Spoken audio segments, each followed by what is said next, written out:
Estamos aqui em mais um episódio do Voz Atípica Podcast em parceria com Pátio Alcântara e Excelência Filmes. Estamos em abril, um mês muito importante, mês de conscientização do autismo, né? E eu não poderia deixar de trazer pessoas que têm informações e vivências que são importantíssimas para toda a sociedade. E hoje estamos aqui com a doutora Jéssica, que é uma querida, maravilhosa, uma amiga pessoal e uma profissional maravilhosa que eu admiro muito e que também é autista, né? E hoje ela vai transbordar um pouquinho das suas vivências, certo, doutora? Sim.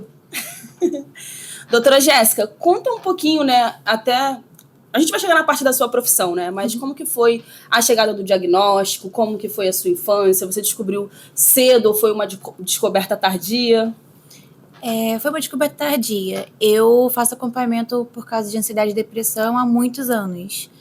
E em um determinado momento, a minha psicóloga achou que deveria fazer um exame para poder verificar a questão do TDAH. Não tinha nem o TEA junto. Aí fui fazer todos aqueles testes que você tem que ir lá várias sessões. Foi até com uma psicóloga que se tornou muito minha amiga. Ela foi até no chá de bebê, muito fofa. Esqueci de mencionar, gente. Desculpa, a doutora Jéssica está grávida. Vai vir a Hildinha. Vem a Hildinha aí, nossa princesa do nosso coração.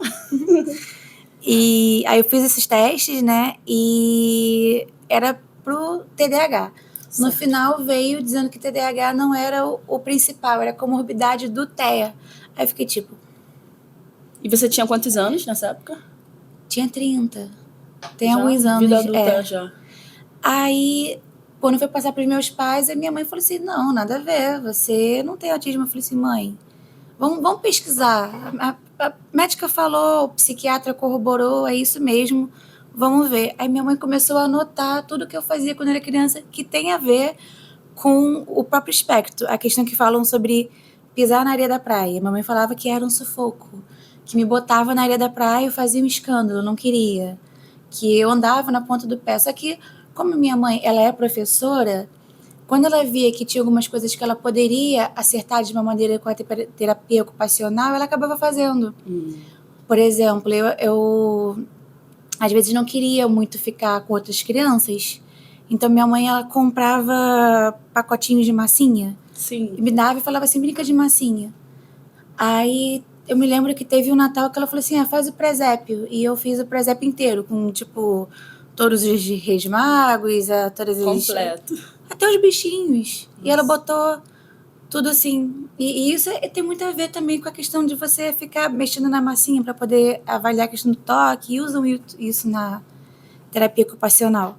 E ela fazia. Só que sem saber que era para isso. Ela só fazia. Só fazia. Uma forma também de te ajudar, né? Sim. De alguma forma, né? E ela também reclamava muito, que ela falava que um dos grandes problemas da minha adolescência é que todos os meus amigos queriam sair para as festinhas e eu não queria. Aí, tipo, festa de 15 anos, vão? Eu tenho que terminar de ler Harry Potter pela terceira vez. Então, tipo, aí acabava que ela forçava para poder ir, para poder eu ter meus amiguinhos, mas assim, questão de bullying na escola, graças a Deus eu nunca passei também, porque é de uma escola pequena, do interior. De bairro, né? E minha mãe era professora, então ela fazia bullying com a vida da professora. Não pode. Tava mas como lá. Nessa época ainda não tinha um diagnóstico, como era pra você quando sua mãe te forçava a ir pra festa? Era realmente desafiador? Você sentia assim, cara, tô vencendo um desafio pra estar aqui porque minha mãe me forçou a vir? Era. Acho que às vezes até na vida adulta tem coisas que às vezes a gente não quer fazer, a gente fala assim... Tem que fazer. Tem que fazer. Mas nunca foi, tipo... Não foi algo que foi super ruim. Uma tortura, não. Foi um desafio, foi desafiador mesmo. Foi desconfortável, mas não foi, tipo, como minha mãe horrorosa por ter sim. feito isso. Era só chato. Sim. Era difícil no sentido de que às vezes eu não queria ir. Eu falava assim, não, então vou, mas eu fico pouco tempo. Aí dava o horário, eu falava assim, mãe, eu não tô me sentindo bem, vem me buscar. Sim. Aí ela veio me buscar, então tava tudo certo. E foi trazendo essas memórias, né? Depois que chegou esse diagnóstico, que você e sua mãe começaram a juntar, meio que juntar as peças mesmo, né? Sim. E como que foi pra sua mãe falar assim? Em que momento sua mãe pegou e falou, não, filha, realmente agora tá certo esse diagnóstico, eu consigo entender. Como que foi? Eu acho que não teve uma virada de chave exatamente. Foi aos poucos. Foi tipo meio como um degradê. Ela foi aceitando aos poucos. E foi vendo que realmente ter autismo tá tudo bem. Tipo, não é algo que... Quando ela recebeu o diagnóstico, até mesmo por ela ser uma pessoa que já é de uma geração antiga, que é um pouco mais complexa. Tem uma outra visão, né? Não tinha muita informação, eu costumo dizer isso. As pessoas antigas, elas não tinham acesso a tantas informações como tem hoje, né? Acho que acredito também que por isso quando algumas pessoas cometem capacitismo, falas preconceituosas, as pessoas tendem a cobrar e ficar mais revoltadas, porque hoje o que mais se tem é informação, né? É trabalho de conscientização. Então, assim, às vezes a gente fica assim, como assim essa pessoa não sabe que isso aqui é uma frase capacitista, né? Porque antigamente a gente concorda que não tinha, mas hoje em dia o que mais tem são movimentos que realmente fazem, né, esse trabalho. Sim, e a questão também, até porque quando eu disse para ela do diagnóstico, ela ficou muito preocupada de, por eu ser advogada, como que as pessoas iriam lidar com isso. Sim. Porque ela falou assim, Jéssica, as pessoas podem não querer te contratar por achar que você é incapaz. Eu falei assim, mãe, mas aí não é a bandeira que eu quero carregar. Porque se a pessoa não quer me contratar porque ela entende que eu sou incapaz por conta de uma deficiência, ela está me fazendo um favor não me contratando, não é a pessoa que eu quero no meu meio. E depois de um tempo, ela foi entendendo que realmente isso faz sentido. Que em vez de eu me colocar numa posição de, vou esconder o meu diagnóstico para poder as pessoas me aceitarem, eu vou mostrar o meu diagnóstico para as pessoas verem que tem pessoas capazes da mesma forma como todo mundo, né? Como típicos e atípicos, tá tudo bem. E então foi meio que ela foi aceitando aos poucos. Hoje em dia ela já aceita super bem e eu acho engraçado até a minha sobrinha. No dia 2 de abril foi o dia da conscientização, né? Sim. Na escolinha dela, a professora mandou fazer um desenho de uma pessoa.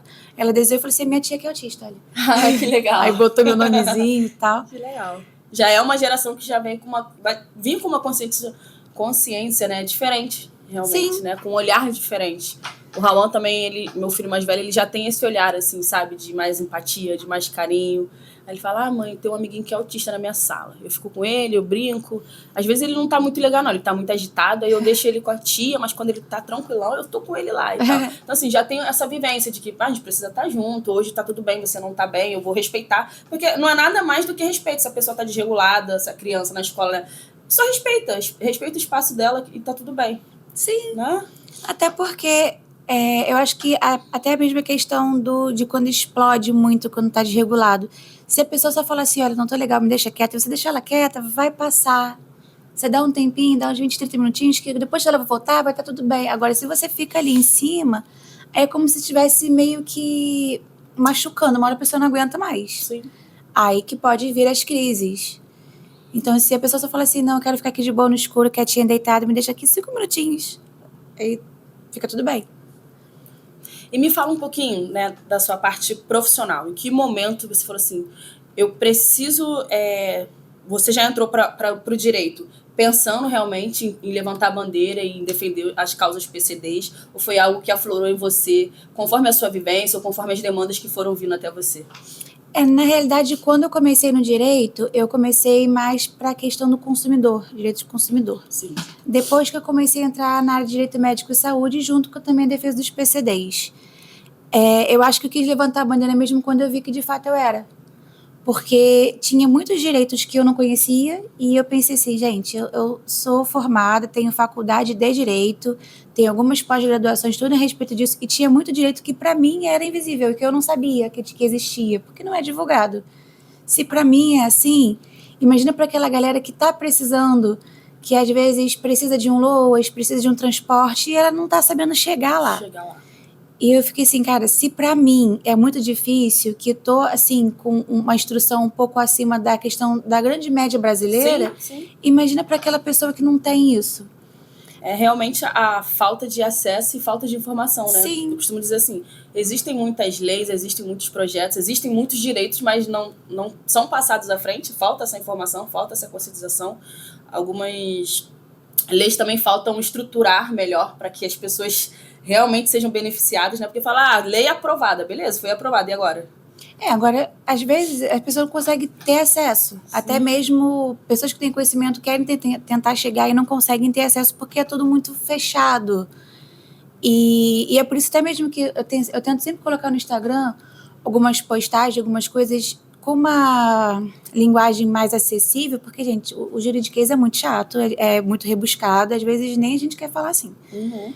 E E às vezes eu vejo que o advogado, ele coloca muito nessa coisa de, não, eu tenho que falar bonito. Não, você tem que fazer a pessoa entender o que você está dizendo. Maravilha, isso aí. Então, tipo,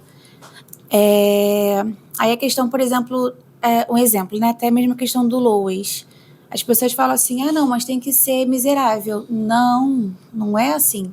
Existem os requisitos, você tem que se enquadrar naquele requisito, mas existem nuances que você consegue enquadrar ali, porque não adianta você, por exemplo, receber rios de dinheiro e às vezes você está gastando também rios de dinheiro em terapias, e às vezes algumas crianças usam fraldas ainda até 6, 7 anos de idade. E isso você consegue colocar ali no direito de que mesmo que você receba X mais 100 está indo para a criança e você precisa de amparo para isso. Sim. No administrativo, é sempre muito específico, né? Mas no jurídico você consegue ainda conversar e demonstrar isso para o juiz, que muitas das vezes ele acaba entendendo a situação. Porque é o famoso depende do direito. A gente consegue ele enquadrar de uma forma que consiga fazer a pessoa ter acesso àquilo ali. Independente se ela possui algum outro tipo de... Como você falou, existe um requisito, né? Mas a pessoa precisa provar que precisa também. Sim. Do benefício. Não é simplesmente, não, olha, eu recebo 10 mil reais por mês, então eu tenho direito. Não, você não tem. Sim. E muitas das vezes as pessoas chegam lá mostrando que não recebem um quarto de salário mínimo, e às vezes é negado simplesmente já aconteceu comigo, não foi para autismo, foi para visão monocular de uma criança. Falaram que ela não comprovou que ela tinha deficiência. Aí tá o laudo aqui, gente. Então foi comprovado, só que não foi verificado. E muitas das vezes eles pedem perícias e não é necessário uma perícia quando você tem um laudo que demonstra claramente aquilo. Entendo. Porque já passou por um outro médico. Inclusive, não é ético um médico ir de contra a opinião de outro médico. Sim. Então, tipo, você tem um médico dizendo que é X, você vai olhar e vai dizer, olha... É X. O médico disse que é X, vou manter X. Ó, informação importante, tá vendo? Sim. Não, eu falo porque, assim, são manobras que acontecem no cotidiano, né? A família fica naquele vai e volta para cumprir realmente o que está sendo solicitado ali, às vezes não precisa, né? Até mesmo isso eu conversei numa palestra que eu dei na faculdade, semana retrasada. A questão de exigir o laudo atualizado. Se você tem deficiência, você vai ter essa deficiência até o fim da sua vida. E não precisa ficar a cada 6 meses renovando o laudo de deficiência de autismo. E muitas das vezes os próprios planos de saúde para as terapias exigem isso. Sim. E uma coisa é exigir o encaminhamento. Outra coisa é exigir o laudo. Exigir o encaminhamento é compreensível porque as terapias vão mudando ao longo do tempo. Uma terapia que você faz para uma criança de 6 anos nível 3 de suporte não vai ser a mesma terapia para uma criança nível 8 que talvez tenha diminuído o suporte ou não. Sim. Então o encaminhamento muda, mas o laudo de autismo vai ficar até o final. Sim. E isso já foi também colocado em lei de que não é necessário ficar cobrando o laudo infinitas vezes. Comigo já aconteceu de ficarem cobrando o laudo infinitas vezes. Eu falava assim, gente, pelo amor de Deus, eu tenho autismo, é isso, vou ter até o final, vou ter 60 anos de bengalinha lá, vou estar com o meu laudo de autismo e não precisa ficar cobrando isso o tempo todo.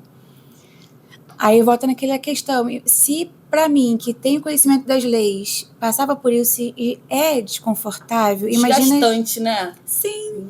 Imagina às vezes para uma mãe que às vezes tem 2 filhos autistas e tem que ficar correndo de terapias ou correndo para algumas outras sessões de psicólogo, tentando pegar outro lado, levando para psiquiatra, trazendo para 2 crianças, a mãe não consegue. Isso torna desgastante.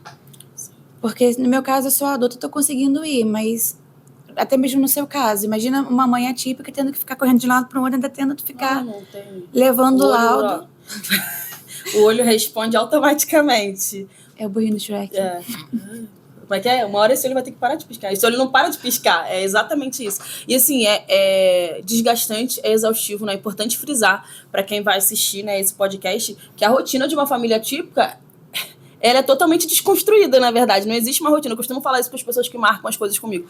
Você confirma a sua presença? Eu confirmo minha presença. Mas se meu filho tiver uma crise, eu não estarei presente. Eu confirmo minha presença. Mas se sair uma consulta que eu estou esperando há 6 meses para o meu filho, eu vou na consulta porque eu estou aguardando 6 meses. Se eu não for, vai ser mais 6 meses. Sim. Então, assim, às vezes, para quem não tem uma vivência direta com a pessoa com deficiência, eles não conseguem entender que a nossa prioridade é os nossos filhos e a evolução deles, e às vezes isso exige uma demanda e um desgaste muito grande, né? Por exemplo, mercado de trabalho. A gente deixa o mercado de trabalho, a gente começa a buscar uma forma de empreender, porque o mercado de trabalho não se adapta às nossas muitas... Eu faço 4 dias de terapias. Como que trabalha? De segunda a sexta, fazendo 4 dias de terapia. Você, às vezes, nem consegue ser contratada, né? Não tem contrato que comporte, né? Então, assim, é realmente muito desafiador. E quando a gente chega nessas questões de buscar direitos para os nossos filhos e a gente encontra todas essas barreiras, acaba que se torna mais uma demanda. Você imagina, uma pessoa que faz terapia 4 dias da semana, tem que atualizar o laudo. Para atualizar o laudo, você tem que marcar com o neuro, e neuro é uma coisa difícil de marcar, e você fica naquela ansiedade. Muitas das vezes a mãe está necessitando desse valor. Existe um índice muito grande, né, das mães em que os pais abandonam as mães, que são mães solos. E, como você falou, às vezes tem mãe que tem... Eu conheço mães que têm 3 filhos autistas. Sim. E sim, a mãe desce todos os dias da semana para terapia com os filhos, leva os 3 porque não tem rede de apoio, não tem com quem deixar. Aí o pai abandonou.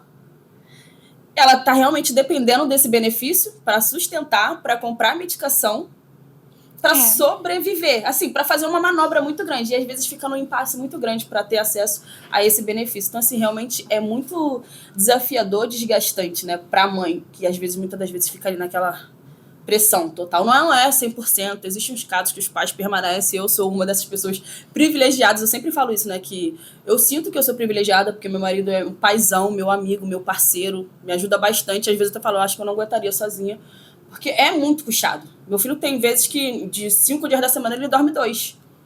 Sendo que no outro dia de manhã tem toda uma rotina. Tem a rotina do meu outro filho, tem a escola, tem os meus compromissos, tem a terapia. Meu marido precisa trabalhar e, tipo, às vezes as pessoas nem sabem. Às vezes, quantas vezes eu apareço nas redes sociais mega virada.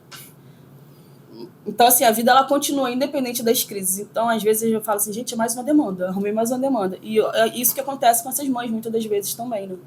Sim, e o legal também é que até mesmo você contando essa história, você demonstra que tem como você conseguir. Sim. É difícil? É. Mas não é impossível. Mas não é impossível? Sim. E muitas das vezes a gente também... Era uma coisa até que eu vim pensando vindo pra cá. Existem 2 lados. Existe o lado difícil para a mãe atípica ou pai atípico. Existe o lado difícil para a pessoa atípica. Então, assim... E os 2 juntos, por exemplo. Existe a questão da pessoa que é atípica, que acaba passando por várias e várias frases que são capacitistas, até mesmo alguns momentos que, por exemplo, no meu caso, você olha para mim invisivelmente não tem nenhuma deficiência, porque é por isso que existe o cordão, né, de deficiências invisíveis. Então, tipo, você é invisível não tá vendo. Aí eu tô lá na fila esperando para ser atendida. E já veio a pessoa perguntar para mim por que eu tô na fila.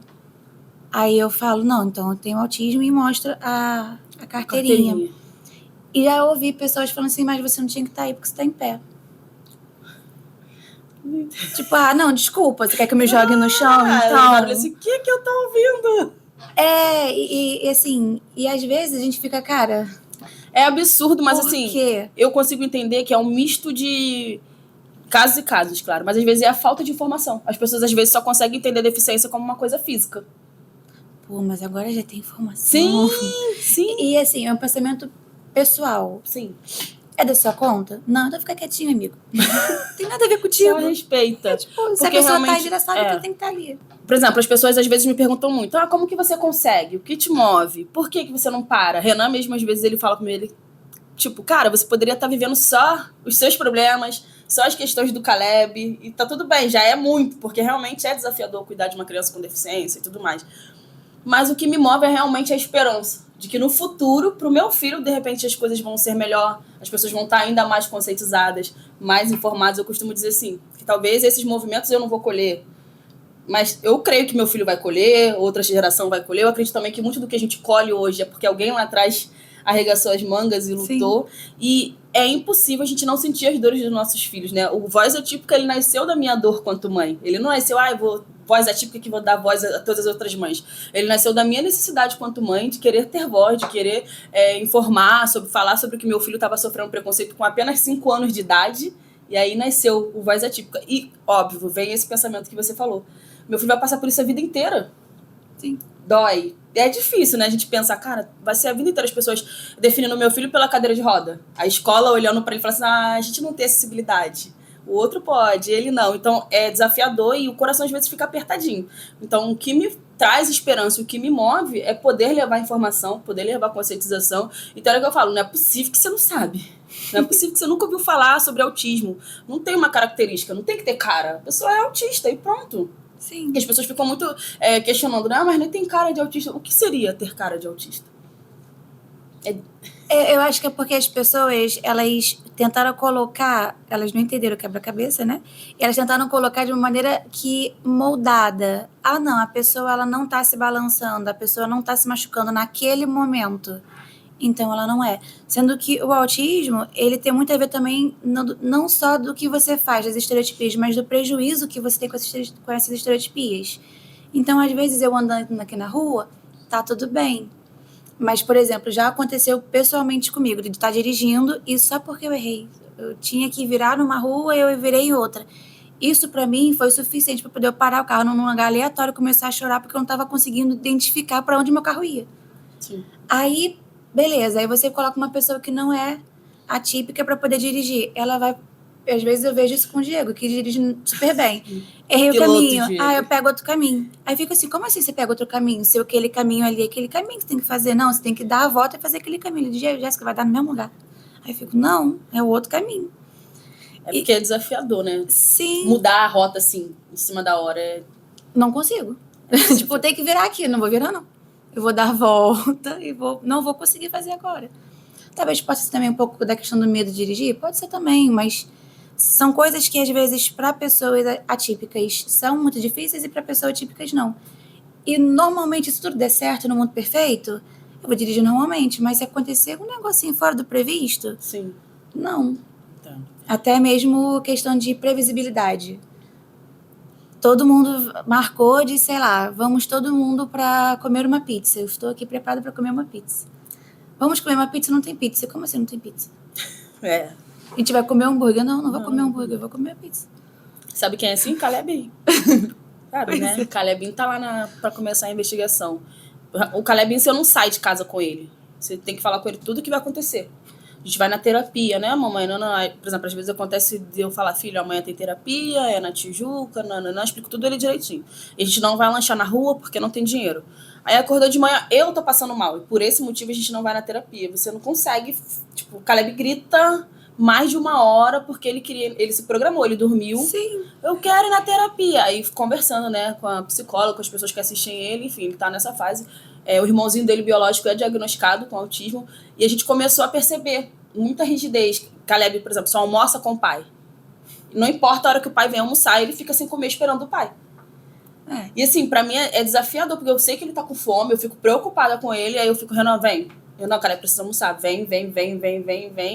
E aí, você falando já me trouxe logo ele à mente, que é exatamente isso. A gente vai ali comer uma pizza, chega ali, não é pizza, é hambúrguer, acabou pra ele. Não, como assim? Não foi pra isso que eu me planejei. Enfim, o olhar que a gente cria, né? E aí a gente vai começar nessa fase de buscar mais um laudo aí pra ver se é ou se não é. Mas isso é muito real. E como é que você pode falar? É impressionante de perceber que não é algo que a pessoa... Eu consigo perceber nitidamente que ele tá sofrendo com aquilo ali. Sim. Não é algo assim, não é uma birra. Eu consigo perceber esse cara, não é a birra. Ele realmente tá descompensado porque a gente não levantou e foi pra terapia, como eu falei que ia acontecer. Sim, e uma coisa também que eu costumo falar, que as pessoas que são mais ignorantes ficam falando assim, porque a criança tá fazendo birra e tudo mais. E é chilique, é falta de correção. Cara, a criança, vamos supor, quantos anos tem o Caleb? 6. 6 anos. O Caleb tá no mundo aprendendo a viver há 6 anos. Ele não sabe lidar com todas as coisas que eles sentem porque ele só tem 6 anos. Sim. Eu tenho 33. Eu esqueci a minha idade. Eu tenho 33. Eu, às vezes, não sei lidar com as minhas emoções. Imagina você querer que uma criança de 6 anos saiba lidar com aquilo. Então, para ele entende que gritar, que às vezes chorar, se jogar no chão, qualquer coisa nesse sentido, vai resolver para ele. Porque ele não sabe expressar o que ele está sentindo de uma outra forma. Às vezes, como a gente é adulta, as pessoas falam assim, porque é só se comportar. Aí você vê uma pessoa que às vezes se desregula, dá um soco na parede, se desregula, vai procurar... Se automutila, vai procurar uma bebida alcoólica, vai procurar às vezes um cigarro para poder relaxar. vai ver uma série, vai procurar algumas coisas, alguns outros vícios. É a mesma coisa. Só que aí a gente entende que pro adulto é bem aceito. Tá tudo bem ele fazer isso. Tá tudo bem um adulto bater em alguém na rua, porque ele se desregulou, mas uma criança jogar no chão não tá tudo bem. É a mesma coisa, só que a criança, ela tá aprendendo. O adulto, ele já entendeu que ele não pode, por exemplo, bater no coleguinha. Uma criança está aprendendo isso ainda. Então, aí a gente quer que a criança, ela se comporte de uma forma que a gente aprendeu há 30 anos a se comportar. Ela só teve 6. Só tem 6, exatamente. Tipo, não dá para comparar, é completamente diferente. Faz todo sentido. E aí eu fico vendo as pessoas, às vezes, criticando a criança por isso. É só você explicar, tipo, olha só, se jogar no chão, você vai se sujar. Vamos procurar uma maneira de você se regular de uma outra forma. Senta ali no cantinho. Ou eu aprendi uma que a minha psicóloga ensinou, que é você botar uma pedra de gelo na mão. É bom pra ansiedade. O Caleb fica bravo. Aqueles brinquedinhos. Aquele sensorial maravilhoso. Aquele brinquedinho. Isso. Aquele brinquedinho foi pra mim, específico. Eu gosto de ficar rodando. A doutora Jéssica deu um presente pros meus filhos, gente, que eu me apossei, que ele é maravilhoso. É um dinossauro, não é? É, que você aperta essa bolinha. Gente, aquilo... Eu esqueço da vida, Renan. O que houve? Eu falei, isso aqui é muito bom, isso aqui é muito bom. Muito gostosinho. E realmente, tipo... Isso tem muito a ver de você conseguir ensinar pra criança como ela vai conseguir a se regular quando adulta. E ela vai conseguir se adaptar ali para poder não causar prejuízos na sociedade, porque não dá para realmente você, um adulto, bater no coleguinha, rodear o coleguinha. Mas é uma coisa que vem com o tempo, vem também, né, com o apoio das terapias. Sim. É todo um processo, como você falou, não dá para definir 6 anos em 30, né? É muito diferente. Sim. Eu tenho uma pergunta. Eu ouço bastante falar que o autismo em mulher normalmente é camuflado, né, em meninas. Você concorda com isso? Ou você... Não, o autismo sempre teve ali muito explícito, só não tinha informação que aquilo ali era autismo. Ou você em algum momento se via assim, tendo que camuflar em algumas situações? No meu caso específico, eu acho que eu acabo conseguindo camuflar algumas coisas porque eu fiz teatro por 10 anos. Então, a gente acaba aprendendo a ensinar. Não só ensinar, mas a imitar o coleguinha. Por exemplo, no autismo dizem que é uma falha na questão das células espelho. Então, se eu tô conversando com você, tô vendo que você tá séria, eu vou ficar séria. Se eu ver que você tá rindo, eu vou entender que é pra rir, eu vou rir também. Às vezes eu nem entendi a piada, mas a Bruna tá rindo, eu vou rir. Então, no autismo tem muito disso. Você olha como é que tá o ambiente, você se camufla com as pessoas do ambiente. Na época eu não percebia, mas hoje em dia eu percebo que eu pensava que na época era porque eu era adolescente e eu ficava imitando as pessoas. Mas eu via que todos os interesses que os meus coleguinhas tinham, eu começava a ter igual, eu começava a fazer igual. Então, se eu ficava muito tempo andando com uma coleguinha e ela tinha tal trejeito, eu começava a imitar tal trejeito. E nisso a minha mãe, vendo que eu ficava imitando o trejeito das coleguinhas, ela escolhia com quem era legal eu andar pra poder falar assim, essa pessoa que tem um trejeito esquisito, não fica perto dela não, fica perto dessa aqui, que essa aqui é boazinha. Então ela achava que era porque eu era influenciável, mas não, era a maneira de você ficar imitando das células espelho. É uma característica também. E às vezes a gente acaba fazendo sem perceber. Porque se tá todo mundo fazendo e você tá fazendo diferente, principalmente para um adolescente que quer estar ali no meio, né? Você fala assim, não, você é estranho. Então eu vou tentar fazer igual. Hoje em dia, depois de adulto, a gente acaba pensando, não, tá tudo bem. Mas aí a gente nota, por exemplo, se tiver num ambiente social que tá todo mundo fazendo algo e a gente tá tentando se enquadrar ali, a gente acaba tentando ficar ali mais ou menos no mesmo ritmo das pessoas. Sim. Eu acho que a mulher ela tem mais de fazer isso porque a mulher ela acaba notando um pouco mais os detalhes do que os homens. Entendi. Faz sentido. É só por isso, é só porque pra mulher é mais detalhista. Mais detalhista. Homem não. Verdade. Toda hora de barro. Passa mais despercebido, né? Sim. Faz total sentido. Doutora Jéssica, no seu dia a dia, né, no seu trabalho, quais são as demandas, o que as mães mais te procuram? Deixa o seu @ para as pessoas, né? Já te seguirem aí, aproveitar. O meu @ é Jéssica Mendonça, _ADV. O Mendonça não vai ter o cedilho. Mendonça. As demandas que tem bastante são, por exemplo, casos de terapias que planos de saúde simplesmente não cobrem e não fazem o reembolso da maneira correta. As pessoas precisam receber isso. E muitas das vezes as pessoas ingressam com isso porque no plano de saúde, o reembolso para autismo, paralisia cerebral e outras demandas, mais ou menos nesse enquadramento de CID, é 100%. Então, o plano de saúde fala assim, não, eu vou te dar 80% e fique feliz com isso. Não. Aí ele determinou 100, é 100. Vou dar 99, mas é 100. Então, muitas das vezes a pessoa precisa buscar esse reembolso. Porque, no final das contas, se você for contar a quantidade de terapia que você faz e quanto que você deixa de receber, dá uma diferença pesada. Sim. E dependendo do nível de terapias que essa criança precisa acompanhar, sei lá, tipo, por exemplo, nível 3 de suporte, que são muitas terapias, ABA, que é uma terapia puxadíssima e é cara, faz diferença. Sim, com certeza.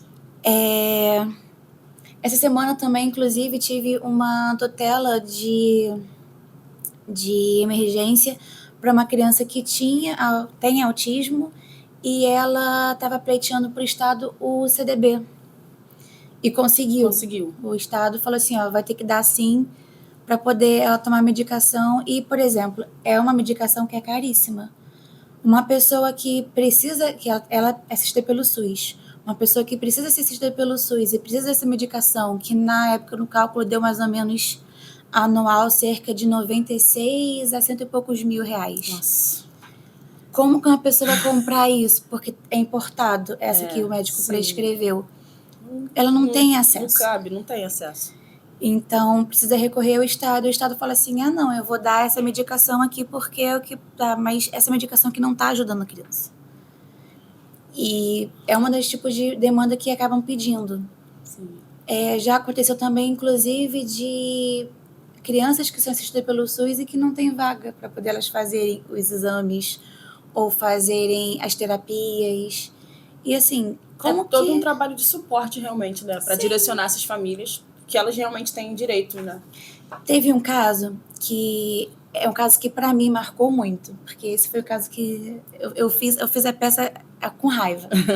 Às vezes, estou fazendo as peças, eu mando para Diego e falo assim, será que eu fui agressiva? Aí ele fala, foi. Eu falei, então tá ótimo.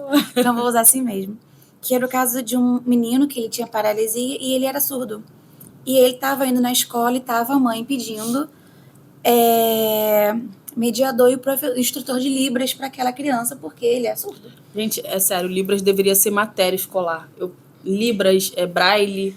Eu falo assim, deveria ser tipo assim, matéria, igual português. Em inglês a gente não tem matéria de inglês na escola? Por que não tem Braille e Libras? Deveria ter. Deveria ter, porque as pessoas estão aí, elas fazem parte desse mundo, né? Eu fico às vezes eu paro e falo, gente, é surreal, porque não é uma coisa assim impossível. Não, seria uma matéria. Você vai ter um professor lá que vai dar essa matéria para os alunos desde Sendo que a criança, ela é surda e não tinha instrutor para ela. Então, ela estava indo para a escola para quê? Porque ela não estava escutando a matéria. Sim. E não tinha mediador para ela. Então, porque ela tem a paralisia cerebral. Sim. Então, ela ia para a escola, aí eu falei assim, para comer merenda, porque não está fazendo nada, ela não está evoluindo na escola. Não está absorvendo, não está aprendendo. Aí a mãe me procurou para a gente entrar com o processo. Entrei com o processo pedindo a tutela de urgência, informando que ela precisava de um mediador para a paralisia e de instrutor de Libras para a surdez antes do final do processo. Aí o juiz ele fala que não, porque não tem risco. A criança não estava sofrendo nenhum tipo de risco. Mas como assim? Aí existe a peça, né, que a gente chama de agravo de instrumento, que você fala com a segunda instância. Várias interrogações na minha mente. Aí eu, na peça agressiva, que a gente levou para a segunda instância, eu falei assim, gente, não é possível que esse juiz do local X não tenha conhecimento do estatuto da pessoa com deficiência, que é obrigatório ter o instrutor de Libras se tiver uma pessoa surda na escola. Porque ele não está conseguindo se comunicar, porque ele não está escutando. Então, e assim, eu não precisava estar pedindo tutela para isso, não. A escola tinha que fornecer, tinha que ter lá. Aí eu tô pedindo para você um negócio que tá na Constituição, que tá no Estatuto, que tá, tipo, todo mundo sabe, né? Tá amparado, né? Por lei. Aí vem o juiz falar, não tem direito. Aí ficou tipo... Mas, moço... É respirar fundo, né? Mas aí não agrava, na segunda instância, a segunda instância mandou descer e falou assim, vai botar o estatocil. Eu falei, obrigada. É isso. Então, é assim, cara, é muito desafiador, porque é tantos absurdos. Por exemplo, no início desse ano, eu tava no almoço, né, com os amigos, e aí eu falei de uma situação que o Caleb sofreu num colégio da rede privada, que não aceitaram ele, só queriam aceitar o Rauan por conta da cadeira, e falaram que não tinham como colocar uma professora de apoio só pro Caleb. E, tipo assim, eu só quis externar isso, né, falando como é desafiador conseguir uma escola, mesmo que na rede privada, para uma criança com deficiência, para uma pessoa com deficiência. E, tipo, eu ouvi de uma pessoa que eu conheci naquele dia no chat assim, pô, mas você já imaginou quanto que custa ter um professor de apoio só para uma criança com deficiência? Não vale a pena para a escola ter o seu filho lá. Sabe? Você tá no churrasco, a minha cabeça deu aquele 360, assim, você... Porque, assim, você... Aí eu olhei e falei, pô, preciso... Eu respirei fundo, sabe? Porque hoje... É você, ai meu Deus. Não, hoje eu tô trabalhando muito isso em mim e eu me coloquei num lugar que eu acredito muito na informação e na conscientização. Então, às vezes, mesmo que as pessoas sejam grosseiras e isso me fere como mãe, eu tento voltar para esse lugar de conscientizar. E aí a gente tava no churrasco e, tipo, o banheiro era a porta muito apertadinha, muito. E aí ele bem forte, igual eu. E aí eu falei assim, poxa, você viu como que é difícil entrar no banheiro aqui? Porque foi difícil pra mim e pra ele, porque a porta do banheiro é, tipo, pequenininha. Aí eu falei, você imagina se todos os lugares que você fosse, você sendo uma pessoa gorda assim como eu, todos os banheiros fossem assim, apertadinhos. E aí as pessoas falam assim, é muito caro fazer uma porta mais larga só pra você. Sim. Sabe? Aí ele ficou assim parado. Eu falei, não, tô falando porque é o mesmo desafio que eu enfrento, assim como é nas roletas de ônibus e tudo mais. Pra você entender que não é sobre a criança com deficiência, sobre ser caro ou não. É sobre uma coisa que deveria estar ali, disponível. Deveria ter essa porta aberta e tá tudo bem. Aí ele, realmente, olhando por esse lado. Mas assim, aí Renan falou assim, cara, você foi grosseira. Eu falei, você acha que eu fui grosseira? Eu tentei trazer ele trazer pra vivência dele, pra linguagem dele. Porque às vezes ele olhando pro Caleb numa cadeira de roda, ele não consegue compreender porque ele nunca sentou numa cadeira de roda. Mas ele, como uma pessoa gorda que teve dificuldade de entrar no banheiro apertadinho assim como eu, ele conseguiu entender. O problema é que as pessoas, elas só enxergam o próprio umbigo. Então, tipo, se eu consigo, todo mundo consegue. Não. Aí, por exemplo, no caso do Caleb, que está na cadeira de rodas, eu, por exemplo, não faço ideia de como é difícil eu ter que andar numa cadeira de rodas porque eu nunca precisei andar. Sim. Mas aí, esses dias, teve um comentário que você fez comigo uma vez, que era difícil andar nas ruas com a cadeira de rodas porque era tudo sim, esquisito, sim. Né? Eu resolvi fazer o caminho de casa, olhando para a calçada, para poder pensar como seria levar só um carrinho de bebê. Só um carrinho. Aí eu fiquei olhando, eu falei, não tem condição de eu sair da minha casa, que são 3 quarteirões pro escritório. 3 não, 4 ou 5 quarteirões pro escritório, com um carrinho de bebê, que são 4, né? Tipo, é relativamente perto. Sim, eu falei, não tem condição, porque as calçadas são apertadas, as pessoas não têm... Aí eu fiquei assim, cara, eu até contei isso com o Diego, eu falei assim, cara, se com carrinho de bebê não tem como... Imagina se eu precisasse fazer esse trajeto todo dia de cadeira de roda. Eu não faria. E assim, eu costumo dizer isso para as pessoas, às vezes, tipo, não é específico de um local, não é só daqui, dali. É todos os lugares. Pô, eu ando muito com ela, a gente vai pra Tijuca, vai pro centro do Rio, já fomos pra região dos lagos. É todos os lugares, assim, a falta de acessibilidade, de cuidado, de manutenção. E não é só pra cadeirante. A acessibilidade é pra pessoa idosa, pra pessoa com mobilidade reduzida, pra uma pessoa gestante, pra uma pessoa com um carrinho de bebê. Então, assim, às vezes fica assim, às vezes eu me pego pensando assim, cara, acontece muito, poste no meio da calçada. Tipo, é o poste, não tem calçada. A calçada que tem só dá pra uma pessoa que anda passar. Aí a gente tem que descer com a cadeira e atravessar o poste. Fica assim, cara, um dia vai ser o Caleb sozinho na rua. E aí ele vai ter que se arriscar aqui no meio dos carros e empurrar a cadeira dele. Eu já vi várias vezes cadeirantes andando na rua por conta disso. Isso aí. Então, é perigoso pra eles e pras pessoas que estão dirigindo. Sim. Então, assim, tipo, as pessoas não entendem que tipo, um poste não é pra estar no meio da calçada. Não consigo entender. Quando eu vejo um poste, eu falo, gente, mas por que esse poste tá aqui, mas meu Deus? É isso, porque as pessoas, elas estão viciadas em olhar para o próprio umbigo. Ela fala assim, não, eu passo. Se eu passo, todo mundo passa. Bem. Só que não, todo mundo não passa. Entende? Então, assim, é realmente muito desafiador e o que mais me move como mãe é realmente, às vezes, eu perceber que tem pessoas como esse rapaz, tipo assim, é muito caro ter o seu filho numa escola particular. Tipo, você não tá entendendo, olhando, é um privilégio. Você imagina, meu filho daqui a 10 anos se formando numa escola que abriu as portas para ele, que se prestou a proporcionar uma educação de qualidade. Se as escolas tivessem esse olhar, olha que orgulho falar, poxa, esse menino chegou aqui com 6 anos, depois de ter batido em 10 escolas que negaram, e hoje ele está saindo daqui direto para uma faculdade, está saindo daqui em primeiro lugar para o Enem, oh meu Deus, eu recebo. Enfim, eu gostaria que as pessoas tivessem esse olhar contrário, de que é um privilégio ter uma pessoa com deficiência no seu espaço, no seu estabelecimento, mas ainda é muito desafiador, porque ainda existe muito esse olhar de não, eu consigo e pro seu filho não tem, porque seria muito mais caro para ele. Sim, só que aí a gente tem que pensar também em voltar até para outras pessoas entenderem que não é só caro para a instituição. Imagina você manter uma cadeira de rodas, você manter as terapias, porque ele não pode simplesmente não ir mais para fazer terapia, sim. Você manter as medicações que são caríssimas.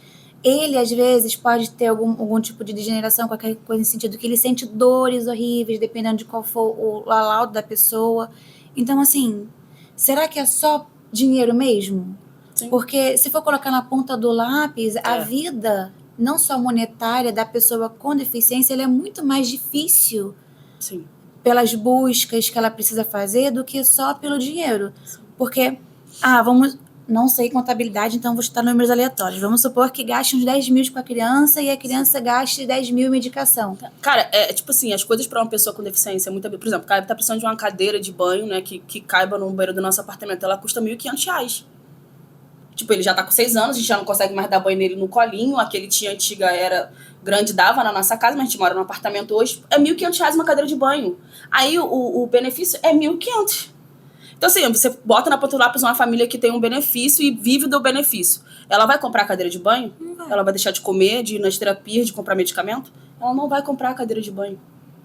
E não é uma coisa extra. Se fosse assim, porque ele quer um PlayStation, ele pode ficar sem um PlayStation. Mas a cadeira de banho é necessário pra ele, já tá um rapazinho. Pra mim, quanto mais, eu já não aguento mais dar banho nele assim. Aí você vai pra uma cadeira de roda, é R$4.900. É R$4.900 a cadeira de roda. Tipo assim, você fica assim... Tipo, 4 mil. Aí a cadeira tem sem os acessórios. Se você for botar os acessórios que realmente são necessários para melhorar a postura dele, e vai subindo. Então, assim, isso é falando da necessidade do meu filho. Fora as outras pessoas, né, que têm comorbidade, têm outras deficiências, é tudo muito caro, é tudo muito inacessível, né? Então, eu falo, poxa, a escola é o menor dos... Sendo que a escola, ela, no caso específico da discussão, seria só colocar um instrutor. Um instrutor. É um salário. Sim. Então... E proporcionaria uma... E não é um para cada um, é um para cada um que precisasse. Se a escola tem 90 alunos e tem 10 deficientes, seriam 10 instrutores. Sim. Mas você ainda receberia a mensalidade dos outros 90. Sim. E uma coisa que o Diego fala muito da questão de custo incluído. A escola ela tem a maneira de conseguir incluir esse custo para todas as pessoas, não só para os deficientes, porque também não seria igual, para poder colocar na mensalidade ela conseguisse não ter uma perda tão grande. Sim, sim. A escola tem estratégia para isso. Tem. É a questão do olhar, né? Eu costumo dizer isso. Mas a gente está aí lutando, né? Buscando para que realmente as coisas aconteçam, melhore. Eu sou essa mãe que busco realmente um futuro melhor, não só para os meus filhos, como a Renan fala. Cara, você poderia estar realmente lutando só... Não. Eu tenho voz, mas tem mãe que não tem nem essa força. Sim. Eu, há 2 anos atrás, eu não tinha essa força de, vamos aqui conscientizar, vamos fazer. O que te move? O que me move é saber que as pessoas vão assistir esse vídeo, vão compartilhar com alguém que talvez não entendam, vai compartilhar com alguém que talvez não saiba que tem direito aos benefícios. Então, isso é o que nos move, né? Querer realmente informar, conscientizar as pessoas. E é vencer um desafio de cada vez. Tem hora que realmente o churrasquinho desce quadrado.